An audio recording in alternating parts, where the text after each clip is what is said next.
international tier 2, but Jesse Marsch, it did appear, getting what he wanted out of this. Number one, you get a win, and you also get performances from players here that you're trying to see what they have. Is this what you saw in this one, as we started to see a plethora of substitutions, especially in that second half? Yeah, building a little bit of confidence. There's some players we'll get into a little bit later in the post game that I thought could be happy with this performance.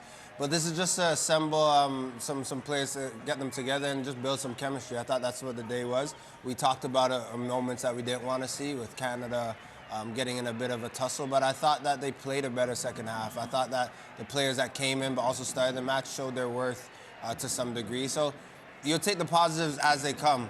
1-0, clean sheet. I think Jesse Marsch now has all these players that understand his system and have a game under their belt. So this was a positive little camp and a window for Canada. And this might be the last of this type of game. It's very rare that any nation plays a Tier 2 international friendly anyways.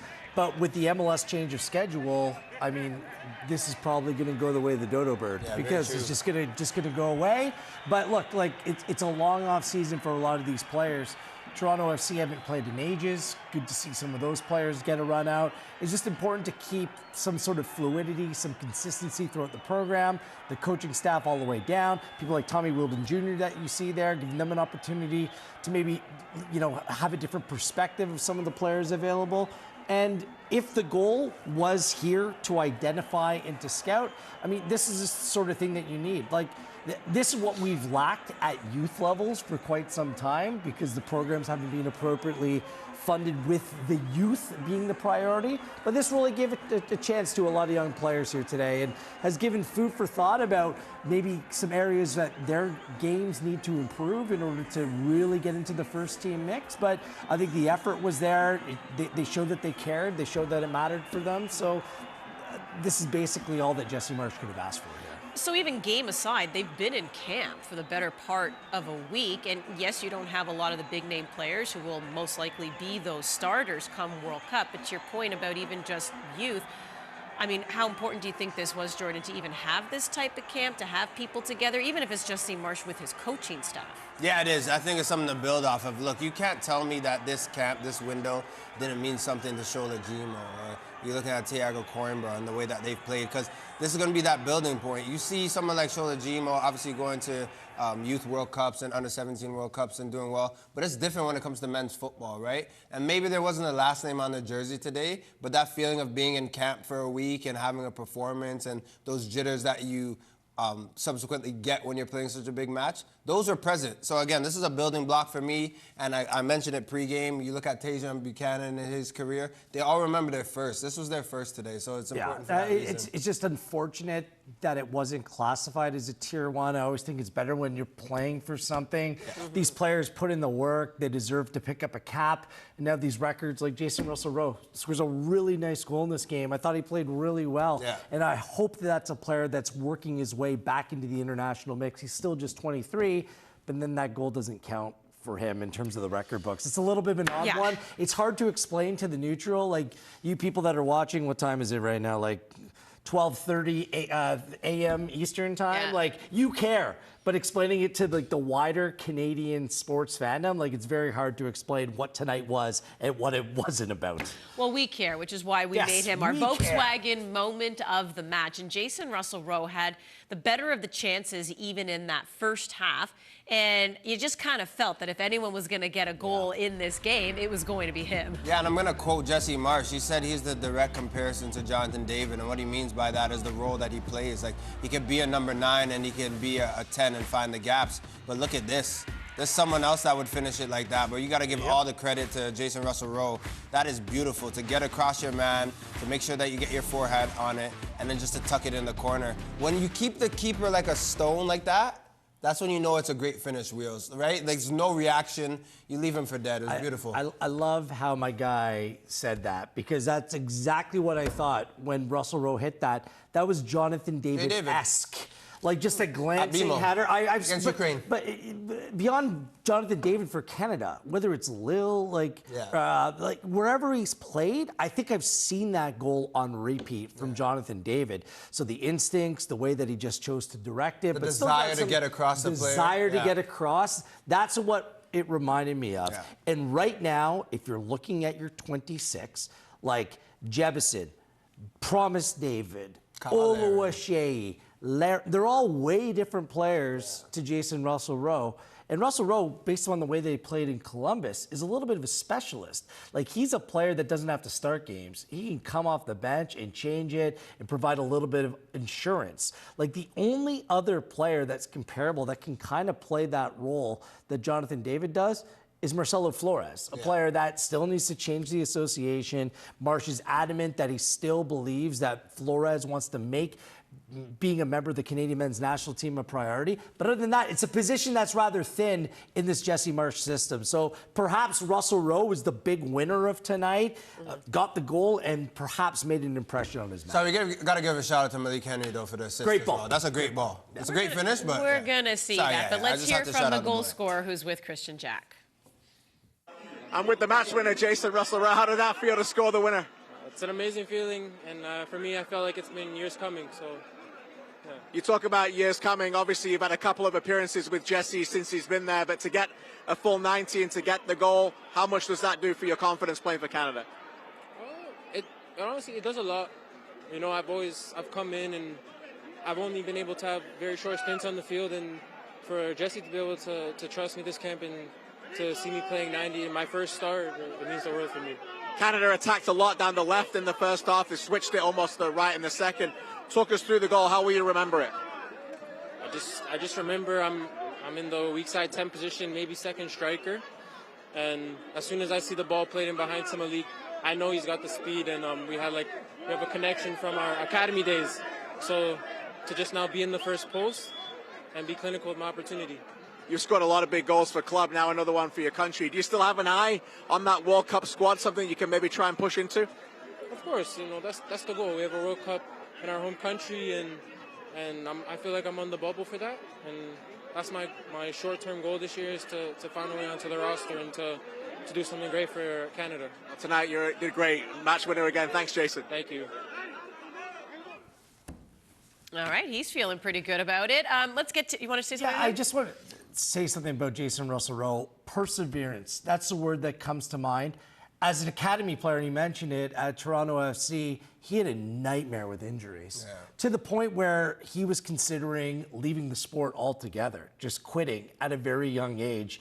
And it took then the assistant general manager of Toronto FC, who moved on to Columbus Crew, and Corey Ray, they had a relationship through, to give Jason Russell-Rowe a vote of confidence. He totally built the player up, allowed him to come play with Columbus Crew in the second team, and then which provided a pathway to the first team. But that's one Canadian showing faith with another Canadian, giving him a chance outside this country, and his career has completely blossomed. There was no doubt about the talent of the player, but sometimes along that bumpy road, you know, you kind of lose sight of where the goal actually is. And I love hearing that he still thinks he's part of the 2026 mix, because he should be. Yeah. Let's be honest. Gatorade performance of the match, Jordan, this one going to Ralph Priso. I liked his game. It was tidy.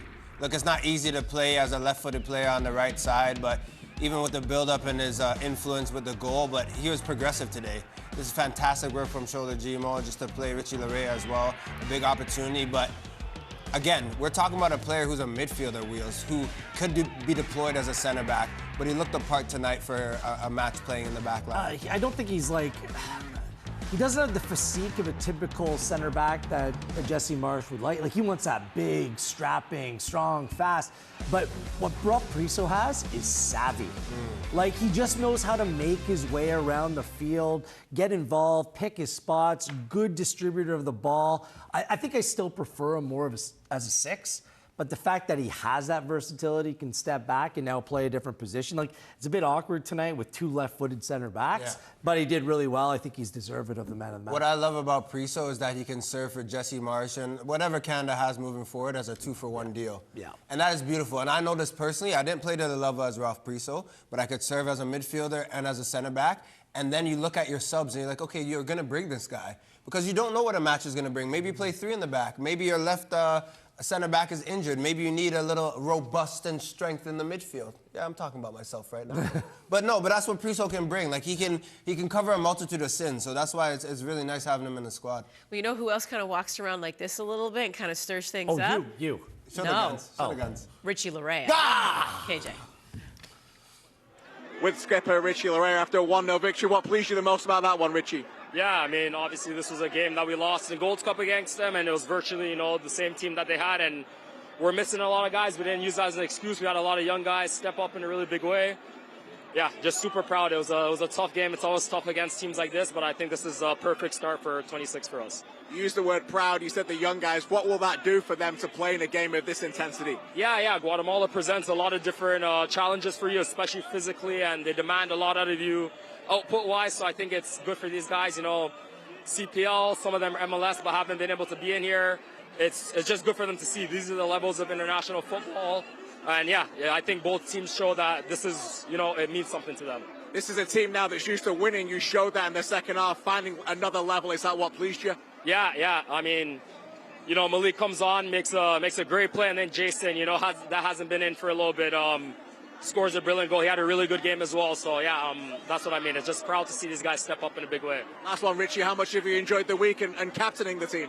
Yeah, being captain is all special, especially for your country. So I don't take that lightly. That's a huge honor. So I'm very grateful for that. And yeah, I think the 10 days we spent together were really good. I think we grew every single day. The guys were, you know, attentive to everything we were trying to learn, even when, you know, it maybe seemed like it was a bit crazy the way we wanted to play. They were on board and they did well with it. Congratulations. Thanks again. Thanks, KJ. I did not know that he was not going to have like a shirt on either. He was just showing off those muscles. It was like a perfect segue. Let's get to the all-state save of the match.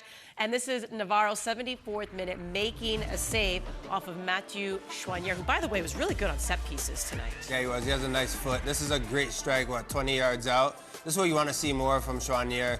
Corners, free kicks. It's well struck, but Navarro does a kick out as well. You know the keepers love that. But I thought he had a good day as well. Yeah, in terms of the man of match podium, yeah, Priso, Russell Rose there. Chouanier was right there as well. Just a calming influence. We said it in the build-up. You know, Larea, Chouanier seem to be the locks of this team to be on that World Cup squad, and we'll see if others made an impression on Jesse Marsh after tonight.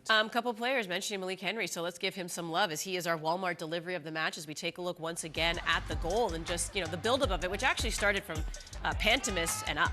And then look, Priso and going here. I love that he just fought for this, but gets his head up and just wraps his foot around it. Again, the movement is exceptional by Jason Russell-Rowe, but sometimes this is what it is. It's not so pretty. Sometimes you got to fight for the opportunity, but it's heads up, head down, service. That's quality work. And he just got in at this time, Wheels, right? He hadn't been on the field for 5 minutes at this point, so that's a great substitution. Picked out his target. Loved the near post run by Russell-Rowe. Coimbra had tailed off to the far post. Coimbra made an impression this week and had a good opportunity there tonight as well. So, yeah, some good depth continuing to show.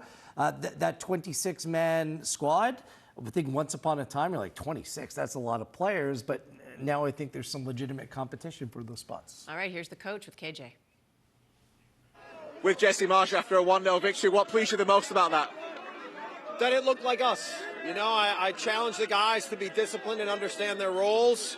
And we really want all of our teams, right? And this is for the first team all the way through the youth teams. We want them to look like us. We want to be on the front foot. We want to be the aggressor. We want to be confident. We want to play forward. We want to play dynamic. And you know, on days like that, it makes you proud to be their coach, because in a short amount of time, and a bunch of guys that haven't ever played for the national team or even heard me talk, right? The team looked the way we wanted it to look, and then we wind up putting together a good performance and getting a good win. It seemed that you grew into the game as well for a young team. They didn't necessarily bulk away from what was a pretty intense environment. Were you pleased with the way that the team adapted and monitored the second half? Well, I think first half was also very good. You know, we know that Guatemala is an aggressive team. They like duels. They like to make things very combative, but we tried to match that, but also still find the way to play our game and play some football and still find ways to be good in transition. And then we told them that, they're a second half team, and in that 60 to 75 minute range, that it was going to be really important that the guys came on the pitch, were ready to deliver a performance, and we did that, and that's when we got the goal. So yeah, overall, I think individually a lot of good performances, and collectively really good. Inevitably, with two centre backs who play with the left foot, a lot of the attack in the first half was down the left, but ironically the goal comes from the right after you made the substitution. What did you like about the goal? Well, I thought Shola had a good game, but we thought that Malik would be able to give us more verticality, and right away he did that. I thought, look, Ralph, I asked him yesterday, have you ever played right center back? And he said, no. And I said, how do you feel about it? He goes, yeah, I'm not sure. And I said, that's too Canadian. You should say, yeah, coach, I'll do whatever, man, I'm ready. But I still know he's a really smart player, and he's clever about the way he does things, and I thought he was really good today. Defended when he needed to defend, still good on the ball when he needed to, almost scores a goal, gets his foot on two set piece, and dangerous in those situations. So for him, I thought really good performance. We saw you after you took off Alumi, taking some time to talk to him. At one point during the first half, you talked to the younger subs while you were making some adjustments to talk to them. How much have you enjoyed that kind of role, even mentoring some teenagers and stuff this week? Yeah, in general, you know, we try to make this a learning environment. I've said from the beginning that when people told me you can't develop players at the national team level, I just think that's wrong. And so when you have a chance as a coach to impact young, talented players, you just try to do it in a way that you think can help them. And I use my experiences. I brought up Erling Haaland to him, and that we worked a lot with Erling on one-touch finishing, and that he had a couple moments that if he arranges his feet better and he has a quick advantage in the box and he focuses on a one-touch finish and just puts it in the corner, that maybe he gets 2 goals. So he was disappointed with himself, but I actually think he had a good performance. I thought he played well. So, I like him. He has a big future. Thanks, Jesse. Excited now for March, right? Yeah, we'll be ready to go. So more preparation, but excited for the next matches, and certainly excited to the preparation for the summer. Congrats on another win. Thank you, buddy. Tell you what, Jesse Marsh never short on words. He'll give you the full-on descriptive answers there. Clearly like the way his team played, had a lot to say about players who also came in who he's keeping an eye on. And yes, excited about March. Those 2 matches yet to be announced, but we do know June 1st, the opponent in Edmonton, and then of course the send-off game will be in Montreal before their first World Cup match, which will be on June 12th in Toronto at BMO Field. It's a 1-0 victory for Canada tonight over Guatemala inside BMO Stadium. That's in LA. We'll continue to wrap things up. We'll hear from KJ when we return here on One Soccer.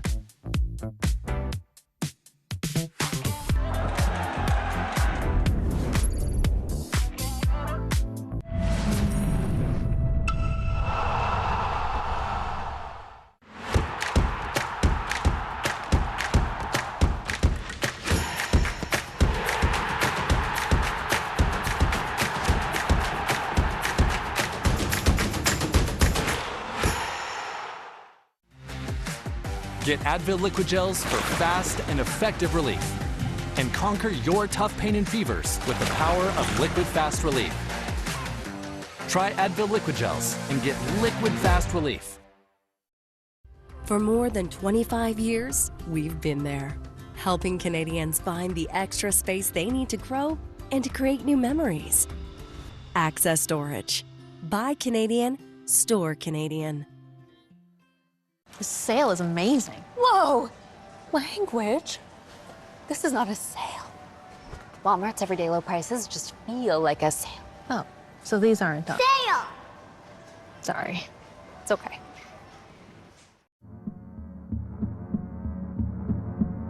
Gatorade. With electrolytes to help replenish what's lost in sweat. Carbs to help fuel your working muscles. And fluids to help you hydrate. Scientifically formulated so you never stop competing. I do this for my town, my time, my time. None of you people can tell me to stop. Rehydrate, replenish, refuel. Gatorade. Balls under boob and butt, boob and butt. Balls under boob and butt, boob and butt. Chest and thighs and feet and back. New to degree whole body deodorant for all day odor protection. Centrum, a complete multivitamin scientifically formulated to support a healthy foundation for every body. Centrum supports your immune system and your, energy metabolism too. Centrum, the #1 doctor recommended multivitamin. You did it.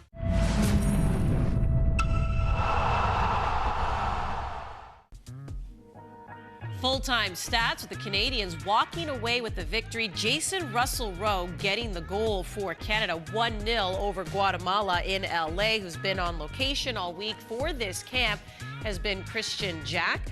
Let's head over there now and KJ, get your thoughts on how you saw things breaking down in this one. And of course, in that second half, a lot of the substitutions also came on in for Jesse Marsh.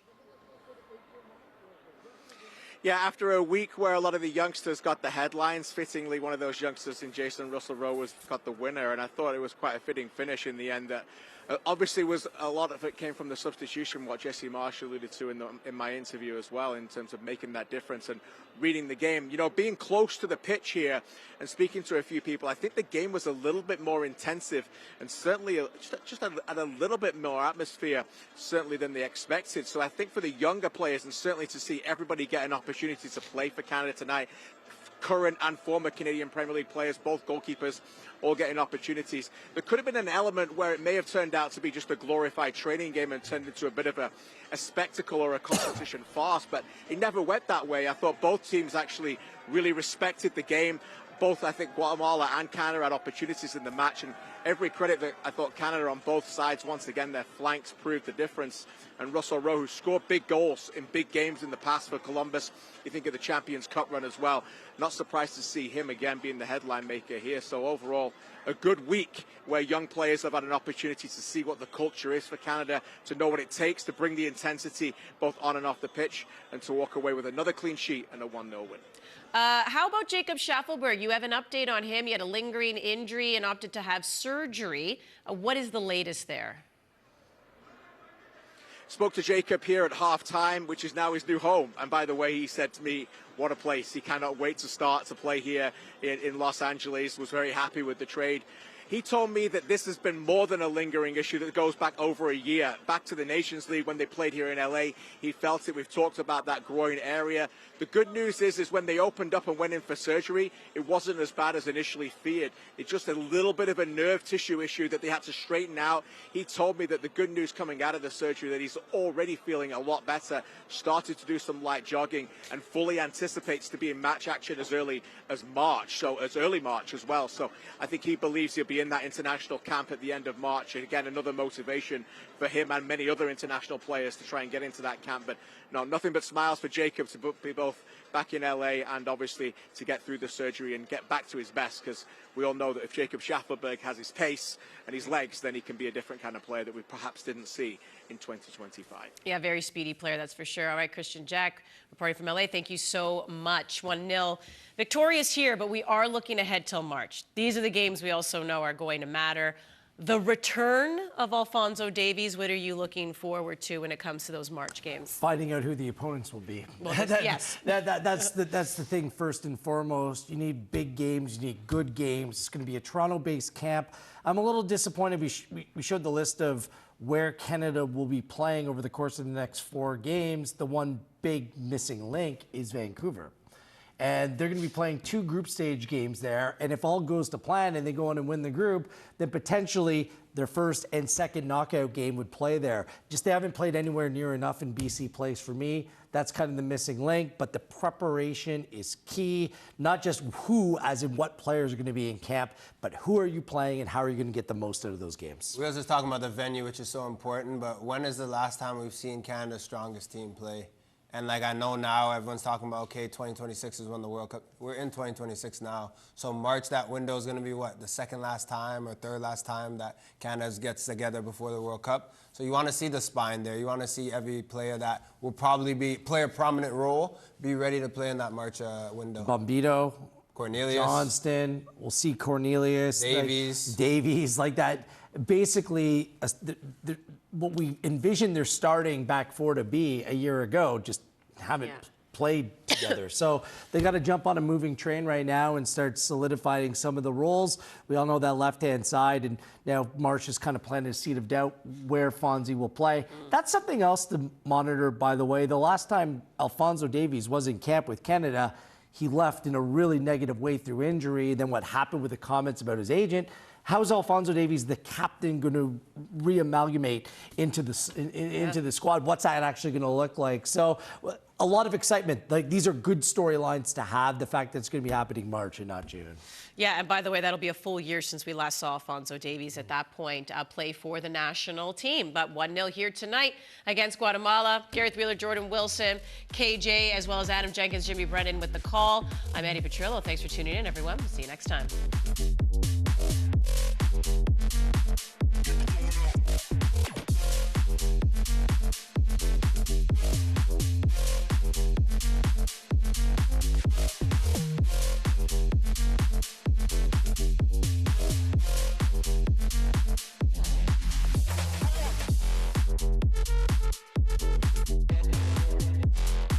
Everybody wants super straight, super white teeth. They want that Hollywood white smile. New Sensodyne Clinical White provides 2 shades whiter teeth and 24/7 sensitivity protection. I think it's a great product. It's going to help a lot of patients. Think it can't get any better? We think you should have more. More confidence. More space. More style. And who doesn't want more fun? We all deserve more. That's why there's an SUVW for everyone.